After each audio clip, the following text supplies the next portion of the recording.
Hello guys, कैसे हो आप सब। तो गाइस, जैसा कि आपको पता है कि हम लोग का क्रैश कोर्स चल रहा है एसएससी सीजीएल एग्जाम के लिए। और आज उसकी 9th क्लास है, ठीक है। जिसमें हम लोग फिर से कुछ क्वेश्चंस करने वाले हैं जो एग्जाम में मोस्ट एक्सपेक्टेड है। तो मैं क्लास को स्टार्ट करता हूँ बिना टाइम वेस्ट किए हुए। मुझे उम्मीद है कि आपने पिछली सारी क्लासें पहले से देख रखी होंगी। प्लेलिस्ट हमारे चैनल पर पहले से बनी हुई है, आप उसको चेक कर सकते हैं। पहला क्वेश्चन लाता हूँ आपके सामने। ये रहा आज का पहला सवाल। सिंप्लीफिकेशन का क्वेश्चन है। इसको आप लोग सॉल्व करिए। कैसे सॉल्व करेंगे? देखिए, सबसे आसान सवाल यही वाले होते हैं सिंप्लीफिकेशन के। बस इसमें टाइम कभी कभी लग जाता है हमको करने में, ठीक है, वरना इस क्वेश्चन में कोई तकलीफ नहीं होती है। इधर आप ध्यान से देखिए, ये बनेगा 400। इसको आप 4 से डिवाइड कर दो तो यहाँ पर बच गया 100। तो आरएचएस में आपके पास 100 आ गया। एलएचएस पर फोकस करते हैं। क्या क्या गिवन हमको एलएचएस में? देखिए, सबसे पहले ये बताइए मुझे कितना आएगा। ये हो गया 18, ठीक है। 18 माइनस 1 17, 17 इंटू 2 यानी कि 34।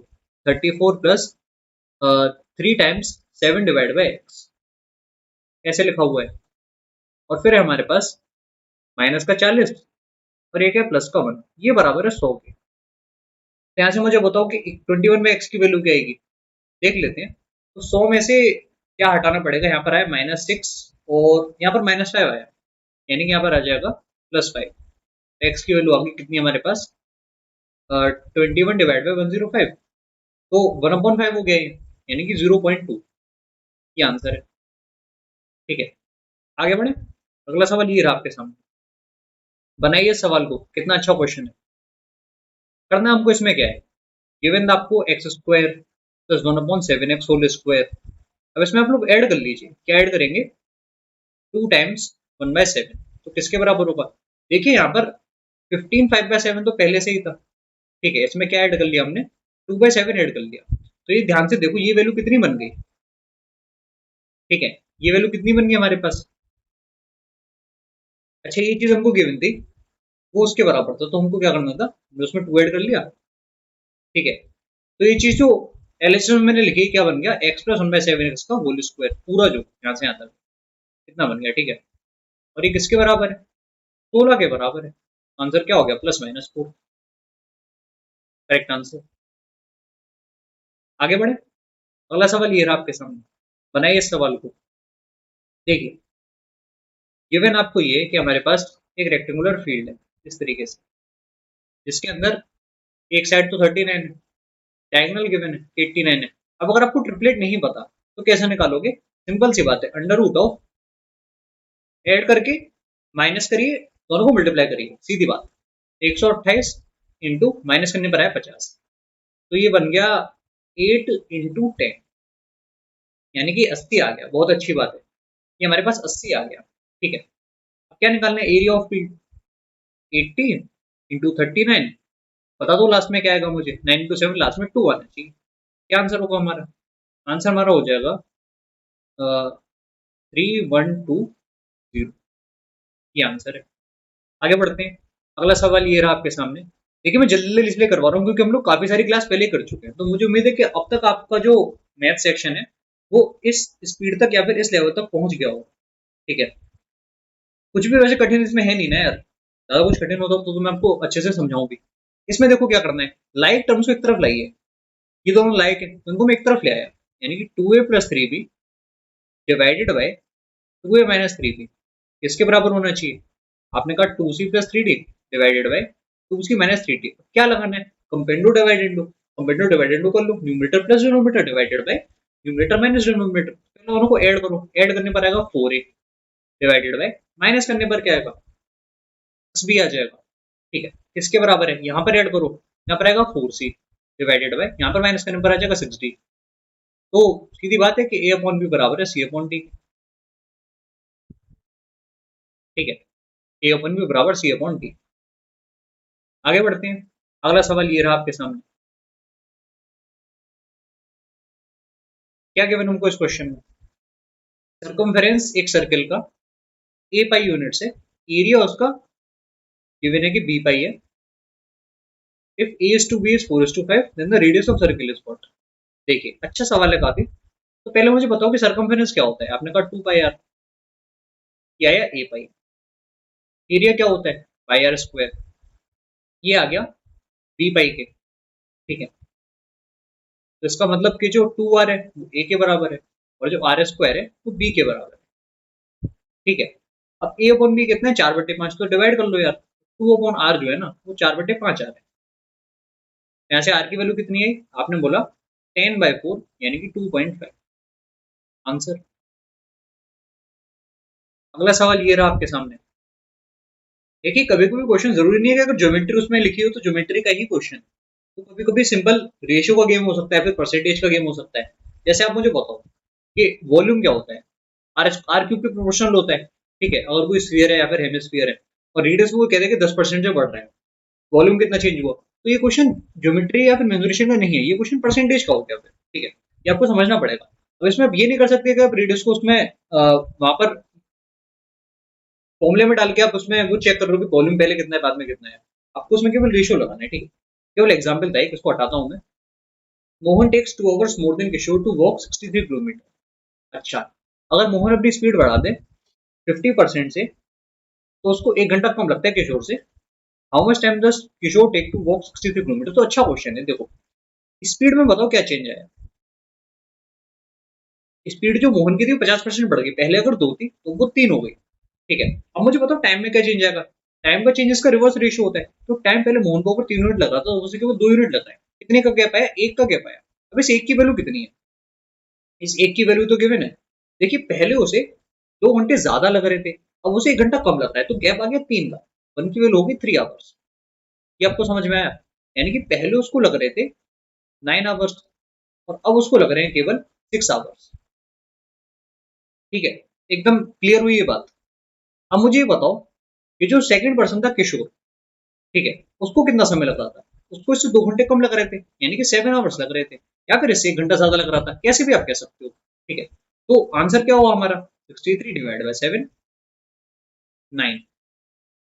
आगे बढ़े अगले सवाल की तरफ। ये रहा आपके सामने अगला सवाल। देखिए पॉपुलेशन में मेल और फीमेल दोनों है। ठीक है, मेल बढ़ गए 25% से, फीमेल बढ़ गए 15% से। अब मुझे ये बताओ कि कंबाइंड कितने का इंक्रीज हुआ। यहाँ पर देखो कितने का इंक्रीज है। यहाँ पर मेरे पास है 7640 और यहाँ पर है 9214। तो ये अंतर कितने का आ रहा है, अगर मैं करूँ 9214 माइनस 7460 7640, तो ये आ रहा है 1574। ठीक है, और मुझे दिख रहा है कि उसका डबल लग रहा है ना। अगर मैं इसको डिवाइड कर लूँ 76.4 से तो कितना आ जाएगा, 76.4 से डिवाइड करा 20.6 आ गया मेरे पास। ठीक है, तो जो नेट इंक्रीज है ना वो कितना है हमारे पास 20.6 है। यहाँ पर लिख लेते हैं, देखते हैं इससे क्या आएगा। तो कितने का अंतर है यहाँ पर 6.6 का, और यहाँ पर अंतर दिख रहा है कि 4.4 का है। काट लो, 3:2 आ गया। ठीक है, अब अगर 3 और 2 5, 5 की वैल्यू आपके पास ये है। 5 की वैल्यू अगर आपको गिवन है क्वेश्चन में 7640 है। ठीक है, 3 और 2 5 है। 5 की वैल्यू कितनी है हमारे पास 7640, तो 1 की वैल्यू कितनी है कि बताइए। 1 की वैल्यू सॉल्व करने पर आ रही है 1528। ये डिफरेंस आना चाहिए। ठीक है, आप लोग इसको एक बार चेक कर लेना, ये डिफरेंस होगा बिटवीन मेल एंड फीमेल। अगला सवाल ये रहा आपके सामने। देखिए फिर से सिंप्लीफिकेशन का सवाल है। ठीक है, तो आप लोग बनाइए फिर से, कमेंट बॉक्स में आप लोग मेरे को बताना कि क्या आंसर आया। अगला सवाल ये रहा आपके सामने, देखते हैं सवाल को। तो एक कॉर्ड है हमारे पास A B, which is at a distance of 4 from the centre O. तो ये 4 डिस्टेंस गिवन है, रेडियस 5 है। जो कॉर्ड की लंबाई है 3 दूने 6 हो गई। ठीक है, अब क्या गिवन है हमको, if the tangents drawn in A at P, A and B intersect at P, ऐसा कुछ फिगर बनना है। ठीक है, find the length A P. तो देखिए ये ए पी लेंथ मुझे निकालनी है, ये 90 डिग्री होता है आपको पता है। ये पॉइंट आपका पी है, ये 4 गिवन है। ठीक है, ये आपको गिवन है कि 4 है और ये लंबाई मेरे पास 3 है। अब हम लोग उसको कैसे सॉल्व करेंगे। मुझे ऐसा लग रहा है कि हम लोग इसमें सिमिलरिटी लगा सकते हैं। कैसे लगेगी सिमिलरिटी, ध्यान से देखिए। अगर ये अल्फा है तो इधर ये 90 आ गया और वो 90 माइनस अल्फा हो गया, तो वापस ये अल्फा आ गया। ठीक है, ऐसे सिमिलरिटी इसमें लगती है। मुझे उम्मीद है कि आप लोगों ने पिछले लेक्चर को देखेंगे तो आपको समझ में आ भी रहा होगा क्या हो रहा है यहाँ, ठीक है। अब इधर ध्यान से देखो, यहाँ पर ये आपके पास कितना था, ये डिस्टेंस था 4, ठीक है, ये 5 है ना इधर, रेडियस 5 है, ये 4 था आपके पास। अब यहाँ पर देखो, अगर मैंने इसको अल्फा लिया है तब मेरे पास ये वाला अल्फा है, ठीक है। अब इधर देखो कि जो साइन अल्फा मेरा बनना है वो किसके बराबर है, तो इधर साइन अल्फा जो है वो मेरे पास है 4/5, ठीक है। और टेन अल्फा कितना है, तो आप बोलोगे जो टेन अल्फा है, यहाँ पे लिखता हूँ मैं, यहाँ स्पेस है, टेन अल्फा है वो कितना है, परपेंडिकुलर यानी कि 4/बेस जो कि 3, और ये टेन अल्फा इस बड़े वाले में किसके बराबर होगा, तो ये हो जाएगा ये जो रेडियस था डिवाइडेड बाई एपी, यानी कि 5/AP। सॉल्व कर लो एपी के लिए, कितना आ जाएगा हमारे पास, 15/4, ये आंसर हो गया 3.75, ये तो निकालना था, सही है। आगे बढ़े अगले सवाल की तरफ। तो अगला सवाल ये रहा आपके सामने। तो गाइस इस क्वेश्चन में हमको ये गिवन है, the average of squares of 4 consecutive odd natural numbers is 201, the average of 7 times the largest number and 3 times the smallest number is. ध्यान से देखते हैं सवाल को, अच्छा सवाल है काफी। देखिए, average of squares of 4 consecutive odd natural numbers is 201, ठीक है। ये बात आपको समझनी चाहिए कि स्क्वायर कर रहे हैं हम लोग किसका, ऑड नेचुरल नंबर्स, वो भी कंसेक्यूटिव, ठीक है। तो अब मुझे बताओ यहाँ पर 201 कब आएगा, यहाँ पर हमको देखना पड़ेगा थोड़ा हिट एंड ट्रायल से, हिट एंड ट्रायल से करके देखते हैं क्या बनेगा। और भी तरीके थे, क्या तरीके थे, देखिए तरीका ये था यहाँ पर कि आप सीरीज लिखिए तो सीरीज क्या आ जाती है, a-3, a-1, a+1 और a+3, ये आपकी सीरीज आती। फिर आप क्या करते, आप इनका स्क्वायर करते, करके ऐसे मैं आपको करके दिखाता हूँ, ठीक है। स्क्वायर करते, हिडन ट्रायल से वैसे ज्यादा जल्दी हो जाएगा, बट फिर भी अगर मान के चलते हैं कि यहाँ पर कल को कुछ और आ जाए, ऐसे करके देख लेते हैं। स्क्वायर करो इनका और ऐड करो, तो 4 बार तो ए स्क्वायर आएगा, ठीक है। फालतू के जो भी टर्म है वो कट जाएंगे ए वाले, और क्या आएगा यहाँ पर, 9 और 9 हो गया 18, 18 और 2 और आएगा, यानी कि 20 यहाँ पर आया। अब एवरेज लेने तो डिवाइड कैसे करेंगे, 4 से करेंगे, ये बराबर है 201 के। सॉल्व करते हैं इसको, तो 4a² + 20 जो है हमारा बराबर आ गया किसके, 804 के। 4a² है 784, 28 की बात हो रही है मतलब, ठीक है। ए स्क्वायर की वैल्यू कितनी होगी, इसको डिवाइड ही कर लो यार, या फिर 28/2 तो वैसे दिख रहा है कि 14 है, ठीक है। ए तो ए स्क्वायर सॉरी 196 है, ए की वैल्यू 14 है, तो ए स्क्वायर 196 है, ए की वैल्यू आपके पास 14 है, ठीक है। अब क्या निकालना है वो देख लेते हैं। लार्जेस्ट नंबर क्या होगा, लार्जेस्ट होगा 17, स्मॉलेस्ट क्या होगा 11। हमको निकालना है average of 7 times the largest number, 7 times largest का, 3 टाइम्स स्मॉलेस्ट का, तो जोड़ लो, यहाँ पर आ जाएगा 33, और 17 इंटू 7 कितना होगा, ये हो जाएगा आपके पास 119, सही कह रहा हूँ, बिल्कुल जी 119 हो जाएगा। एवरेज लेना है इनको, दोनों को जोड़ा मैंने, जोड़ने पर क्या आएगा 152, डिवाइड बाय 2 करेंगे तो 76 आंसर। अच्छा क्वेश्चन था, आगे बढ़े। अगला सवाल ये रहा आपके सामने, और इसका जवाब तो दिख ही रहा है हमको, 7.05 कहाँ से आया, 14.1 का आधा। अब ये कैसे आया ये आप मेरे को बताओ। देखिए फिगर मैं आपको बना के दिखाता हूँ, होता क्या है इसमें, ऐसा कुछ फिगर बनना होता है, और इस फिगर में मैंने आपको पहले भी बताया है कि ये जो लेंथ होती है, ठीक है, इसको ये 200 में आप तोड़ सकते हो यहाँ तक, और ये वाला जो हिस्सा है इसके बराबर आया, क्योंकि दोनों टेंजेंट है सेम पॉइंट से, तो ये दोनों बराबर हो गए, ठीक है। इसी तरीके से जो ये हिस्सा होता है इसके बराबर आ जाता है, तो ये वाली जो साइड आपके पास है यहाँ से लेकर यहाँ तक, इसी को अगर आप डबल कर लोगे तो आपको क्या मिल जाएगा, पेरीमीटर मिल जाएगा, और पेरीमीटर पर क्यों मिलता है, तो आपसे वो लेंथ पूछी गई थी एक पेरीमीटर का आधा, ठीक है। आगे बढ़े अगले सवाल की तरफ। ठीक है, ऐसे सवाल होते हैं जो आप पेपर में 5-10 सेकंड में कर सकते हो, ठीक है, जो कि एक फिक्स पैटर्न पर है, जो पहले पूछे जा चुके हैं, इसमें रिजल्ट आपको पहले से याद है, ठीक है। कुछ लोग कहते हैं कि 5 सेकंड में सवाल कर दिया, 10 सेकंड में कर दिया, ऐसे होता है। 10 सेकंड में जो सवाल लोग कर देते हैं वो यहाँ पर करते थे, ठीक है। अब ऐसा नहीं है कि 10 सेकंड का सवाल है 10 सेकंड में इसीलिए हो गया कि पहले आ चुका है और आपने प्रैक्टिस इसकी पहले से करी है, ठीक है। कभी भी घबराना मत, अगर कोई बोले कि मैंने 10 सेकंड में कर देता हूँ, 20 सेकंड में कर देता हूँ, बहुत लोग हैं दुनिया में, बहुत लोग ऐसे हैं जो बोलते हैं कि 30 सेकंड में सवाल कर देंगे, कुछ भी दे दो, बट उनका सिलेक्शन नहीं हो पाता है। क्यों नहीं हो पाता है, देखिए अवेयरनेस सब कुछ है। मैं खाली स्लाइड यहाँ पर चाहता हूँ ताकि मैं आपको अच्छे से समझा चुकूँ, ठीक है। इसको हमने लिया और यहाँ पर थे ना, यहाँ पेस्ट कर दिया। जैसे मैं आपको समझाता हूँ, सब कुछ होती है अवेयरनेस, कितने अवेयर हो आप।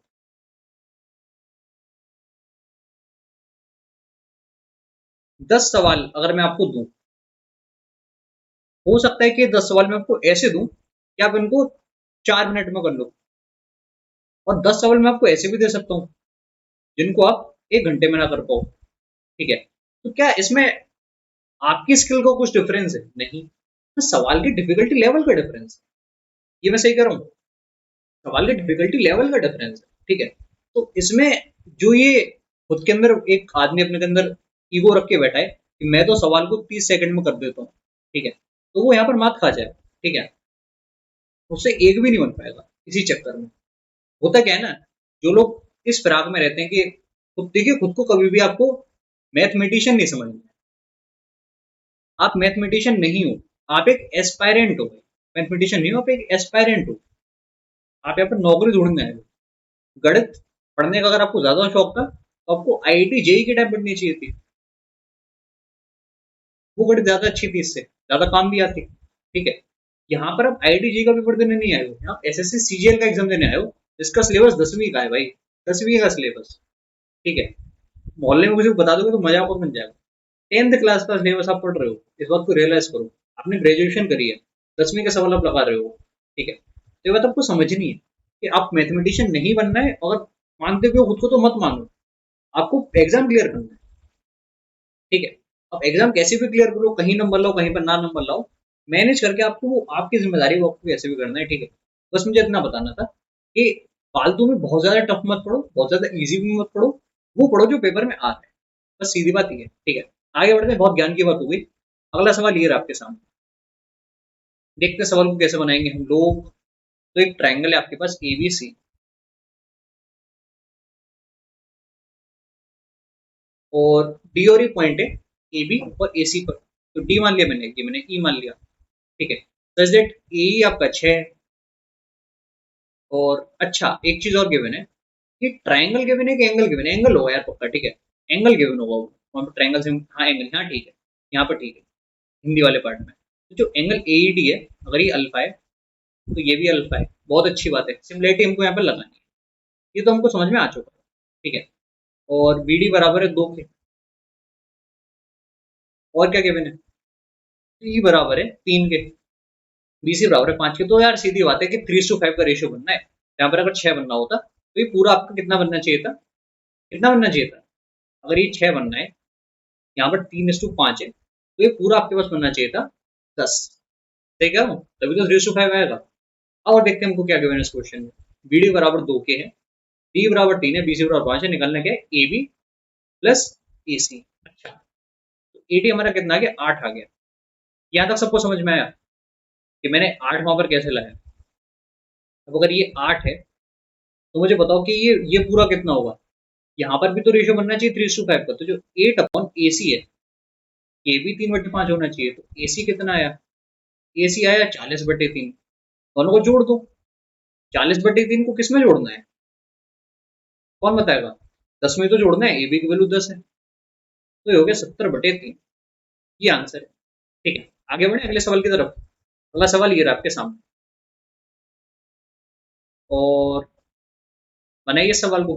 क्या गिवन हमको इसमें, गिवन ये कि एक स्क्वायर पार्क है, इस तरीके से इसको डिवाइड कर दिया हमने 2 रेक्टेंगल में ऑफ इक्वल एरिया। बहुत अच्छी बात है, कैसे डिवाइड कर लिया। पेरीमीटर गिवन है कि 39 है एक का, तो पेरीमीटर स्क्वायर पार्क का क्या होगा, तो आसान सवाल है, इससे आसान क्या ही पूछा जाएगा कि x/2, ये x/2, x, ये भी x, 3x, 39, x 13, अगर x 13 तो पूरा कितना हो गया, 52 हो गया answer. Moving to the next question, यहाँ पर हम लोग आ चुके हैं। बनाइए सवाल को, काफी बढ़िया लग रहा है देखने में ये सवाल। तो रमेश सेव करता है 26.2/3% ऑफ हिज मंथली सैलरी। ठीक है, when his expenses are increased by 20%, he is able to save this much. Monthly salary is what? अच्छा ये बताओ कि ये परसेंटेज जो लिखा है, फ्रैक्शन में क्या होगा, कैसे तोड़ोगे इसे। मुझे अच्छा तरीका ये दिख रहा है कि मैं इसको ऐसे तोड़ूं, 10% प्लस 16.66%। ये सही लिखा है मैंने, 1/10 प्लस 1/6, बताओ कितना आएगा। तो 30 लिया तो मैंने, 30 अगर नीचे में लिया, 3 और 5 यानी कि 8 आ गया, ठीक है। 8/30 यानी कि 4/15, ऐसे लिख लें। 4/15, किसी को कोई तकलीफ तो नहीं? 4/15 में चेक कर लो कहीं गड़बड़ तो नहीं हो गई कहीं। 5 और 3, 8/30, ठीक है। यानी कि आ जाएगा यहाँ पर 4/15 आ जाएगा, बहुत बढ़िया। यानी कि वो कह रहा है कि पहले अगर उसकी जो इनकम थी वो 15 थी, उसमें से 4 जो थी वो सेविंग थी, और जो बाकी की 11 थी वो थे खर्चे। समझ में आया? 11 थे खर्चे, ठीक है। एक्सपेंसेस बढ़ गए कितने से? 20% से। बहुत अच्छी बात है। यानी कि यहाँ अगर 150 होता तो यहाँ 40 होता, यहाँ पर 110 होता।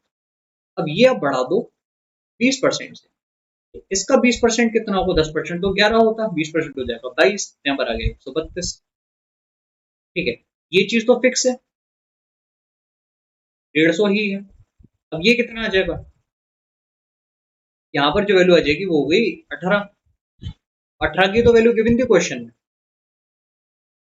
4080। क्या निकालना है हम? अगर 18 की वैल्यू आपको क्वेश्चन में गिवन है, मंथली सैलरी आपको निकालनी है, अच्छा, यानी कि मुझे 150 की वैल्यू निकालनी है, ठीक है। 18 की वैल्यू गिवन है 4080, तो एक बार 3 से डिवाइड कर लो, तो 6 की वैल्यू कितनी आएगी? 6 की वैल्यू आ जाएगी, 3 से इसको डिवाइड मारो, पहले गया 13 टाइम्स, फिर 6, तो 1360 ऐसी वैल्यू आ गई 6 की, ठीक है। अब क्योंकि 150 की निकालनी है तो उसको 25 से मल्टीप्लाई कर लोगे, ये आपका आंसर आएगा 1360 इंटू 25, ठीक है। 1360 इंटू 25, 34,000। टिक मारिए, आगे बढ़िए, आगे बढ़े। ये रहा आपका सामने अगला सवाल, और अच्छा क्वेश्चन है, ठीक है। कुछ नया आपको सीखने को मिलेगा इसमें, और ध्यान रखना इसमें थीटा की वैल्यू आप पक्का चेंज होगी, क्वेश्चन अगर पेपर में आएगा तो वहां पर 3 थीटा की जगह कुछ और दिया जाएगा, 2.5 थीटा, या फिर कुछ ऐसा दे दिया जाएगा ताकि आप फंस सको इसमें, ठीक है। इतना सरल नहीं आएगा। देखिए यहाँ पर फॉर्मूला कौन सा है? फॉर्मूला है sign A cos B minus cos A sine B. काहे का फॉर्मूला होता है ये? फॉर्मूला होता है ये sine of A minus B का, सही कह रहा हूँ?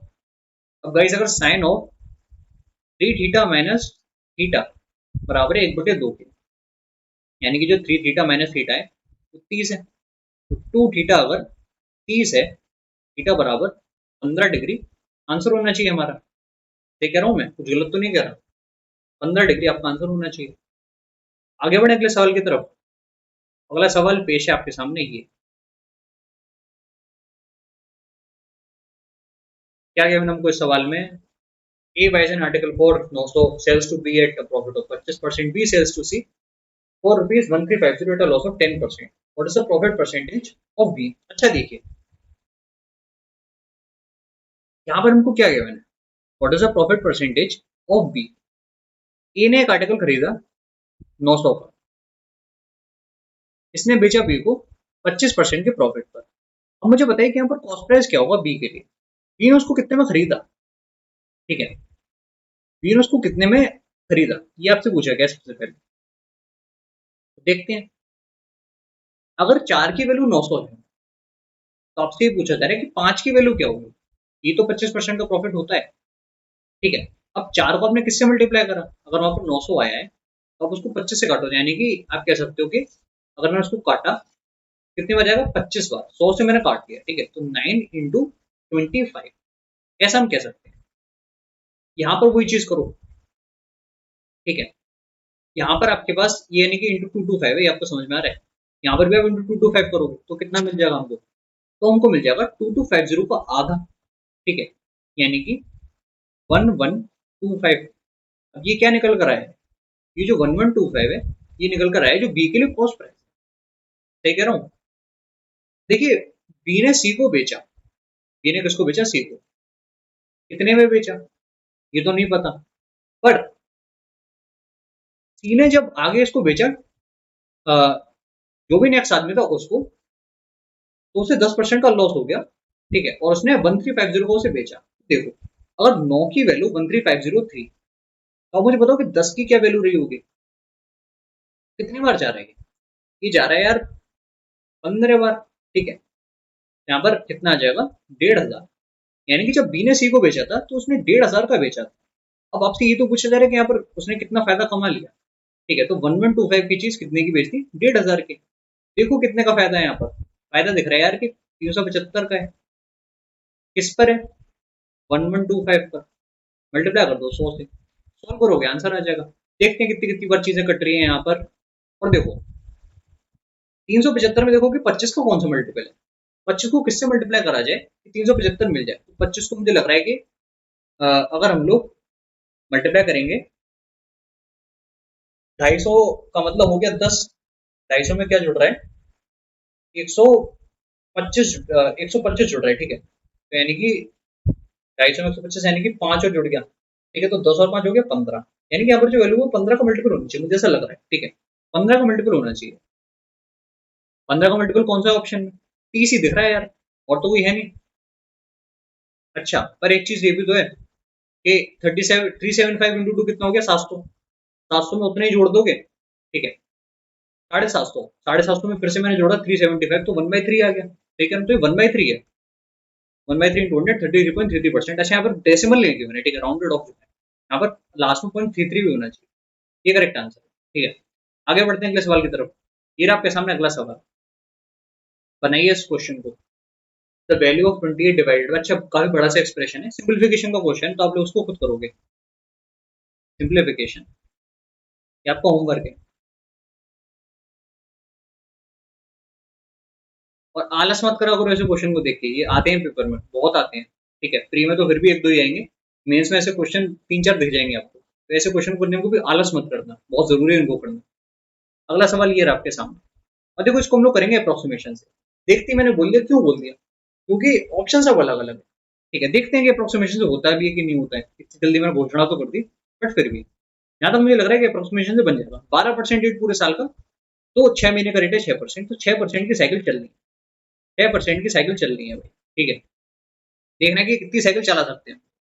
और क्योंकि वैल्यू हमारे पास काफी बड़ी है, तो कुछ चीजों का ध्यान देना पड़ेगा, है ना, ऐसे इग्नोरेंस में नहीं चल सकते। बट फिर भी अगर मैं देखूं कि आखिरी की, लेट सपोज में तीनों डिजिट को हटा दूं। ठीक है, मैंने आखिरी के तीनों डिजिट यहाँ पर हटा दिए, मैंने इसको भी हटा दिया, मैंने इसको भी हटा दिया, तो क्या मेरा अप्रोक्सीमेशन हो भी पाएगा। ठीक है, सब कुछ आज हम लोग ट्राई करके देख लेते हैं। 125 की चीज अगर 148 बन गई 6% के रेट के हिसाब से, तो अब मुझे बताओ कि कितने साल लगे होंगे उसे। ऐसा मैंने आपसे सीधे पूछ लिया, मैंने इंटरेस्ट बैठा दिया, मैंने बोला सिंपल इंटरेस्ट है।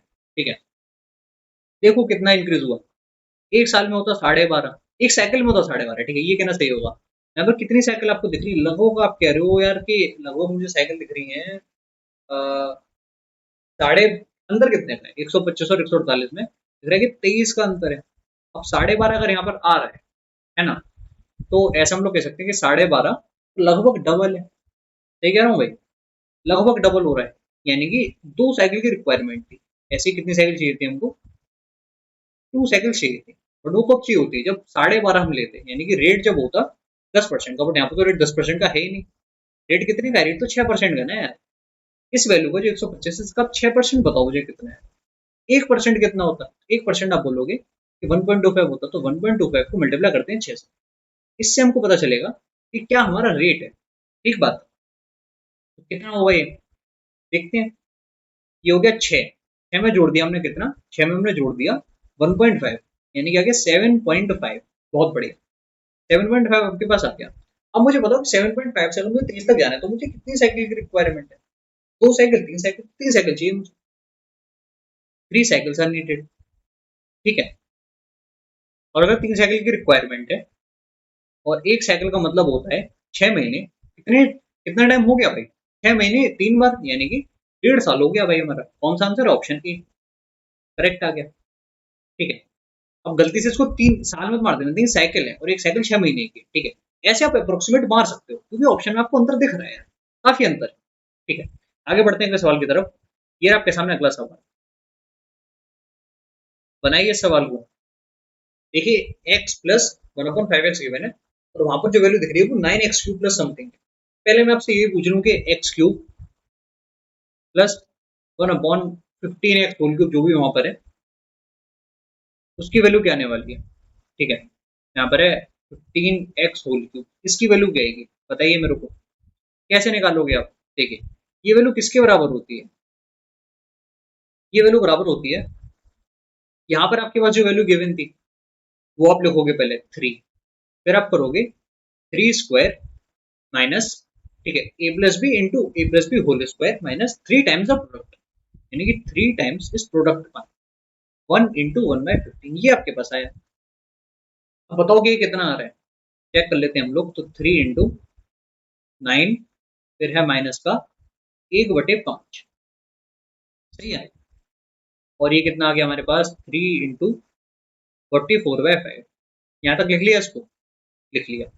अब क्या ये आंसर है यार? नहीं, ये तो आंसर के आसपास भी नहीं लग रहा। क्यों नहीं लग रहा? क्योंकि यहाँ पर कुछ और पूछा गया है। क्या पूछा गया है?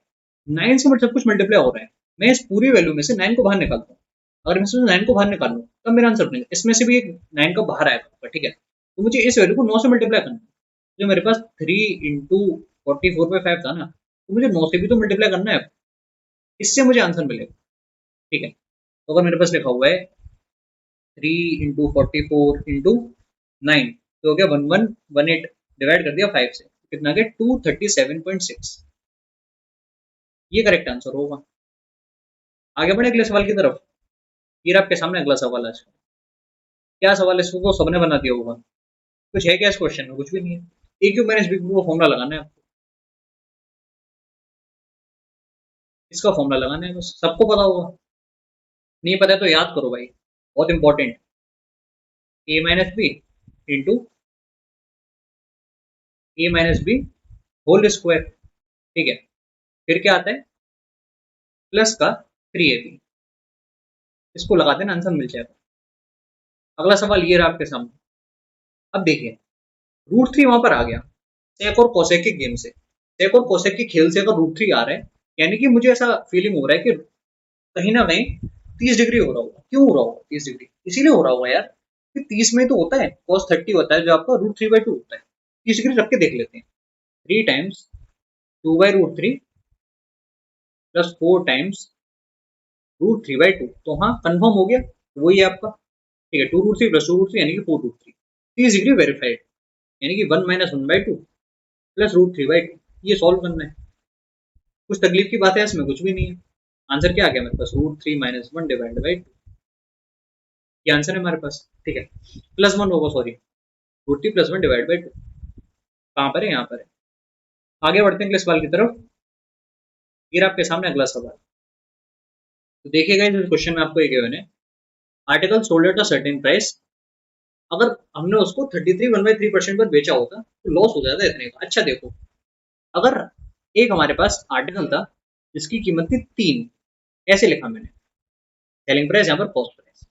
अगर इस 3 का हमने 1/3 पर बेचा होता उसे, ठीक है, यानी कि हमने केवल एक का बेचा होता, तो लॉस हो गया होता। कितने का लॉस हो गया होता? 33 1/3%, ठीक है। There is a loss of 33 1/3% when it is sold at, if it is sold at 33 1/3% of this price, there is a loss of 33 1/3% of this price, ठीक है। हिंदी में पढ़ते हैं, इंग्लिश में थोड़ा सा गड़बड़ लग रहा है मेरे को मामला। एक लाइन 2 3 बार लिख गई है वहां पर, यदि वह वस्तु इस निश्चित मूल्य के 33 1/3% में बेची जाती तो 33 1/3% की हानि होती। अच्छा, बहुत अच्छी बात है।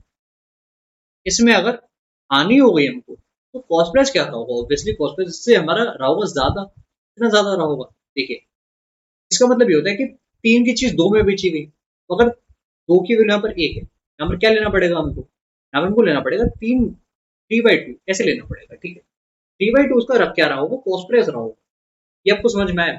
तभी तो हमारे पास लॉस होगा 33 1/3% का, ठीक है।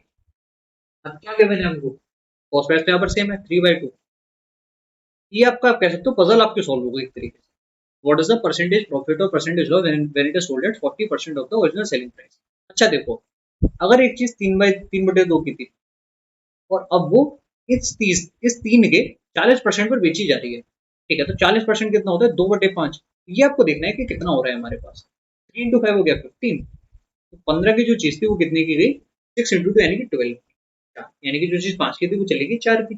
लॉस हो गया यार 20% पर।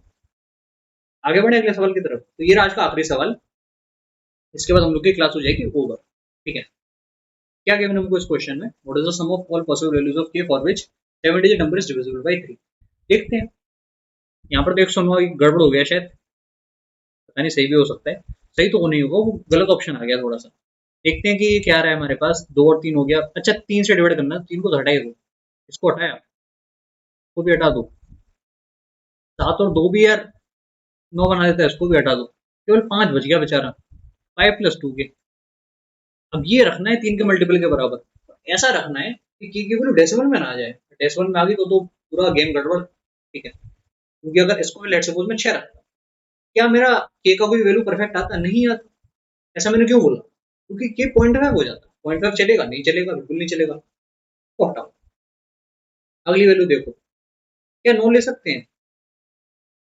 9 लेने पर क्या होगा? हाँ बिल्कुल ले सकते हैं यार, बिल्कुल लेंगे। तो के की वैल्यू यहाँ पर 2 आ जाएगी 9 लेने पर। इसी तरीके से जो अगली वैल्यू के में ले सकते हैं वो क्या हो जाएगी? 12 नहीं ले सकते। 12 लेने पर काम खराब हो गया, फिर हमको 15 लेना पड़ेगा। 15 ले लिया तो के 5 आ गया। इसी हिसाब से कि आपका 2 3 मतलब 8 आ जाए। और तो फिर कुछ बचा ही नहीं। जोड़ लो इनको। कितना आया हमारे पास? 7 और 8 15। 15 आंसर है। ठीक है, तो आज की क्लास आपकी कंप्लीट हो चुकी है। और मुझे उम्मीद है कि आपको पसंद आई होगी। आप लोग चैनल को सब्सक्राइब कर लेना। बस इतने ही मुझे कहना था। वीडियो को यहीं तक रखते हैं। Bye bye and take care.